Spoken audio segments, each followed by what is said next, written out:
लोग सोचते हैं स्पीति वैली जाने के लिए एक पावरफुल एडवेंचर बाइक चाहिए, मगर ऐसा नहीं है। मेरी 10 साल पुरानी टीवीएस अपाचे RTR 180 ने वो कर दिखाया जो लोग सोच भी नहीं पाते।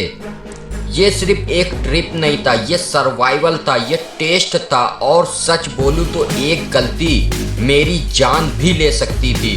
तो अगर आप भी प्लान कर रहे हो स्पीति जाना तो इस वीडियो को स्किप मत करना, क्योंकि यहाँ मैं बताऊंगा A to Z Spiti guide, routes, budget, itinerary, permits और वो मिस्टेक्स जो तुम्हें कभी नहीं करनी चाहिए। सबसे पहले बात करते हैं बेस्ट टाइम टू विजिट की। दोस्तों, स्पीति जाने का सबसे बेस्ट टाइम है मिड जून से लेकर सितंबर एंड तक। इस टाइम पर मनाली से काजा वाला रास्ता जो कि कुंजुम पास से होकर गुजरता है वो पूरा खुला रहता है, जिससे कि आप अपनी पूरी स्पीति सर्किट कंप्लीट कर सकते हो। स्पीति जाने के 2 रास्ते हैं। अगर आप अपना सफ़र दिल्ली से स्टार्ट करते हैं तो दिल्ली से मनाली, मनाली से काजा और काजा से होते हुए आप वापस शिमला आ सकते हो, या फिर आप दूसरा रास्ता ले सकते हो जैसे कि दिल्ली से शिमला, शिमला से किन्नौर, किन्नौर से काजा एंड देन मनाली। इस तरीके से आपको 2 रास्ते मिल जाएंगे। दोस्तों, एज अ बाइकर मैं आपको हमेशा शिमला वाला रूट रेकमेंड करूंगा। इससे आपकी बॉडी धीरे धीरे हाई एल्टीट्यूड के हिसाब से एडजस्ट होती है, जिससे कि आपको AMS का खतरा बहुत कम हो जाता है। हम इस गाइड में इसी फेमस स्पीति सर्किट की बात करेंगे। तो चलिए पूरे 9 दिन का प्लान बनाते हैं, दिल्ली से दिल्ली तक का। नोट कर लेना या स्क्रीन रिकॉर्ड कर लेना। डे 1 में हम चलेंगे दिल्ली से नारकंडा, अप्रोक्स 400 किलोमीटर है। पहले दिन आपको थोड़ी ज़्यादा राइडिंग करनी होगी। सुबह जल्दी निकलिए और हाईवे पकड़कर सीधा शिमला क्रॉस करते हुए नारकंडा पहुंचिए।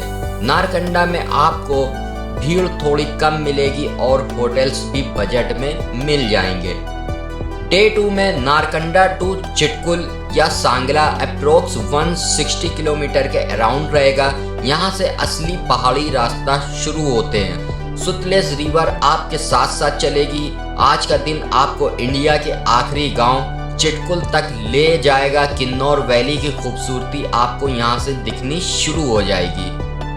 डे 3 में चिटकुल टू कल्पा आप कर सकते हो, अप्रोक्स 60 किलोमीटर के अराउंड रहेगा। ये दिन थोड़ा रिलैक्स करने का है। चिटकुल की सुबह एंजॉय करके कल्पा के लिए निकलिए। कल्पा से किन्नौर कैलाश रेंज का जो व्यू आता है वो भाई शब्द में बयां नहीं किया जा सकता।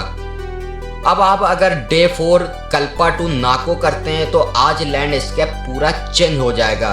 हरे भरे पहाड़ पीछे छूट जाएंगे और ब्राउन पहाड़ शुरू हो जाएंगे। हेयर पिन क्रॉस करते हुए आप नाको लेक देख सकते हैं और रात ताबो में बिता सकते हैं। ताबो मोनेस्ट्री ज़रूर विजिट करना, ये 1000 साल से भी ज़्यादा पुरानी है।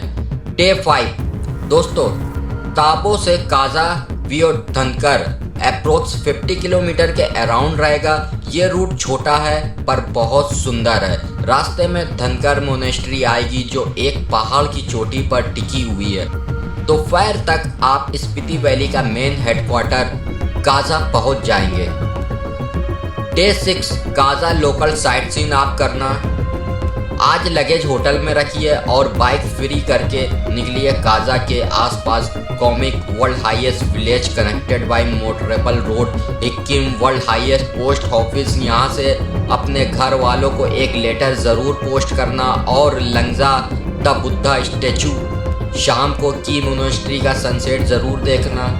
Day 7 Kaza to Chandratal lake approx 100 किलोमीटर। दोस्तों, असली ऑफ रोडिंग आज से शुरू होगी। लोसर गांव क्रॉस करके आप कुंजुम पास पहुंचेंगे। उसके बाद चंद्रताल का रास्ता, भाई रास्ता तो है ही नहीं, सिर्फ पत्थर और पानी के नाले, वाटर क्रॉसिंग है। यहाँ आपकी राइडिंग स्किल टेस्ट होगी। चंद्रताल पहुंचकर कैंप्स में स्टे करना चाहो तो आप टेंट्स में स्टे कर सकते हैं, या फिर आप थोड़ा सा वापस आके बाटल में चाचा चाची के ढाबे पे स्टे ले सकते हो। वहाँ भी ऑप्शन है, आपको बहुत ही सस्ते में 400, 200, 300 रुपये में स्टे मिल जाता है। डे 8 चंद्राल टू मनाली वियो रोहतांग अटल टनल अप्रोक्स 120 किलोमीटर रहेगा। चंद्रताल से वापस बाटल आना है। बाटल में फेमस चाचा चाची ढाबा पर रुककर राजमा चावल जरूर खाना। उनकी कहानी बहुत इंस्पायरिंग है दोस्तों। मैंने इनकी कहानी पे एक वीडियो बनाई है जो कि आप देखोगे आपको बहुत अच्छी लगेगी दोस्तों। एक बार जरूर देखना, आपको आई होप कि अच्छी लगेगी। तो बाटल से गरमपू का रास्ता पूरे ट्रिप का सबसे खराब रास्ता है। पूरा ऑफ रोड। गरमपू आकर आपके पास दो ऑप्शन है, या तो रोहतांग पास होते हुए मनाली जाओ या अटल टनल से जल्दी और आसानी से मनाली पहुंच जाओ। Manali to Delhi approx 500 kilometre. आखिरी दिन अपने घर वापस का सफ़र। लंबी राइड है इसलिए सुबह जल्दी निकलना। अब आते हैं उस टॉपिक पर जिसके बारे में लोग सबसे ज़्यादा कंफ्यूज रहते हैं, परमिट्स। जी हाँ, मैं परमिट्स की बात कर रहा हूँ। सिक्किम और अरुणाचल की तरह अगर आप इंडियन सिटीज़न हैं तो आपको स्पीति सर्किट जो कि शिमला टू काजा के लिए किसी भी इनर लाइन परमिट की ज़रूरत नहीं है। जी हाँ दोस्तों, स्पीति जाने के लिए आपको किसी भी तरह का कोई भी परमिट नहीं लेना होगा। आपको सिर्फ एक परमिट चाहिए होता है अगर आप रोहतांग पास विजिट कर रहे हैं। जी हाँ दोस्तों, रोहतांग पास अगर आप जाते हैं तो आपको परमिट लगेगा, अन्यथा आपको कहीं भी परमिट लेने की ज़रूरत नहीं है। अगर आप मनाली से साइड से आ रहे हैं या मनाली टू काजा तो आपको रोहतांग पास के लिए परमिट लेना पड़ता है ऑनलाइन।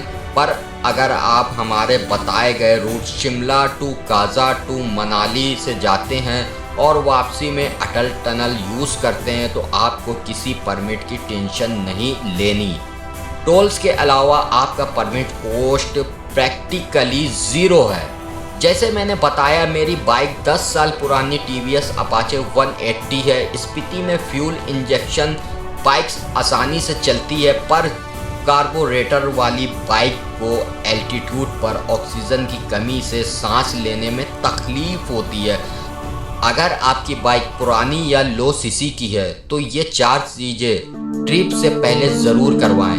कार्बोरेटर ट्यूनिंग, अपने मैकेनिक से बोलकर RPM को थोड़ा हाई सेट करवाएं। Clutch plates and chain sprocket, Spiti में चढ़ाई बहुत ज़्यादा है। अगर क्लच प्लेट वीक है तो बाइक आगे नहीं बढ़ेगी, नई डलवा लें। नया इंजन ऑयल डलाएं और एक्स्ट्रा एयर फिल्टर साथ रखें क्योंकि स्पीति में धूल बहुत ज़्यादा उड़ती है। Extra clutch cable, accelerator cable और एक पंचर किट अपने साथ लाजमी रखें। वहाँ सैकड़ों किलोमीटर तक कोई मैकेनिक नहीं मिलता। अब आते हैं सबसे मेन पॉइंट पर, खर्चा कितना आएगा। दोस्तों, बजट टोटली आपकी आदत पर डिपेंड करता है, पर मैं आपको एक स्टैंडर्ड सोलो पैकर का एस्टीमेट देता हूँ। Delhi to Delhi in 9 days. Delhi से पूरा सर्किट लगभग 1600 से 1700 किलोमीटर का होता है। अगर आपकी बाइक 35 किलोमीटर का एवरेज देती है तो आपका पेट्रोल का खर्चा करीब 5000 से 6000 आएगा। एकोमोडेशन, स्पीति में आपको हॉस्टल, हॉस्टल और होम स्टे आसानी से मिल जाएंगे। अगर आप डेली 500 रुपये से लेकर 800 के होम स्टे होटल्स में रुकते हैं तो 8 रातों का खर्चा हुआ लगभग 5000। चंद्रताल कैंप्स थोड़े महंगे होते हैं, लगभग 1500 से 2000 रुपये पर नाइट विथ फूड। अगर आप ढाबे पर सिंपल राजमा चावल, मोमोज या थुक्पा खाते हैं तो दिन का 500 से लेकर 600 रुपये मान लीजिए। 9 दिन का खर्चा 5000 रुपये के लमसम आएगा। बाइक में छोटी मोटी दिक्कत, स्नैक्स, एंट्री फीस वगैरह, पार्किंग वगैरह और भी अदर चीज़ें, कोई भी एक्टिविटी वगैरह करा तो उसके लिए आप 2000 रुपये एक्स्ट्रा रख लीजिए। टोटल एस्टिमेट, अगर आप थोड़ा सा स्मार्ट तरीके से ट्रेवल करते हैं तो आपका पूरा स्पीति वैली का बाइक ट्रिप 16000 से 18000 रुपये के बीच में आराम से कंप्लीट हो सकता है।